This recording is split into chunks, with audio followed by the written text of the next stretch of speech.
জুলাই আন্দোলনে যারা শহীদ হয়েছে তাদেরকে নিয়ে অনেকেই ব্যবসা করতে পারে, চেতনার ব্যবসা।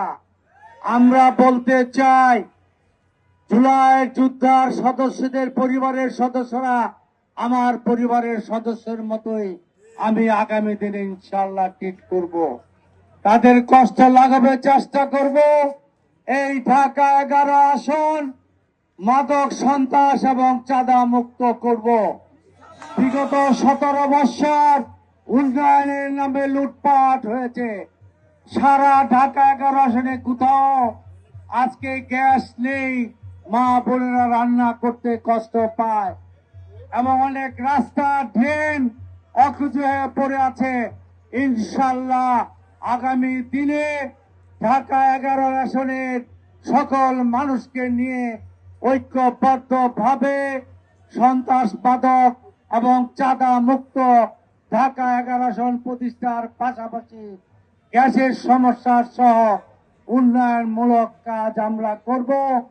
বিগত বিএনপি সরকারের আমলে আমরা এই এলাকায় একার মুক্ত করেছি, গ্যাস পানি বিদ্যুৎ দিয়েছি, এই লিংক রোড বাস্তবায়ন করেছি। 10 একর মানুষকে 2 কাঠা করে প্লট আমরা দিতে সক্ষম হয়েছি।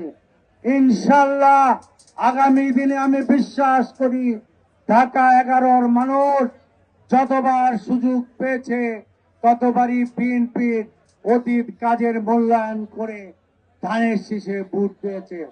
আপনারা সকলে সুশৃঙ্খল ভাবে মিছিল করবেন, মানুষের যাতে কষ্ট না হয়। মেন রাস্তায় মিছিলটা আমরা খুব লম্বা করব না।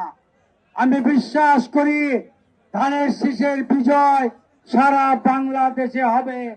তারেক রহমানের নেতৃত্বে আগামীর বাংলাদেশ হবে বৈষম্যহীন একটি উন্নত কল্যাণ রাষ্ট্র। ইনশাল্লাহ আমরা সকলে মিলে মানুষের প্রত্যাশিত বাংলাদেশ বিনির্মাণ করব এবং সেখানে কোনো বৈষম্য থাকবে না, ভোটের অধিকার থাকবে, আইনের শাসন থাকবে।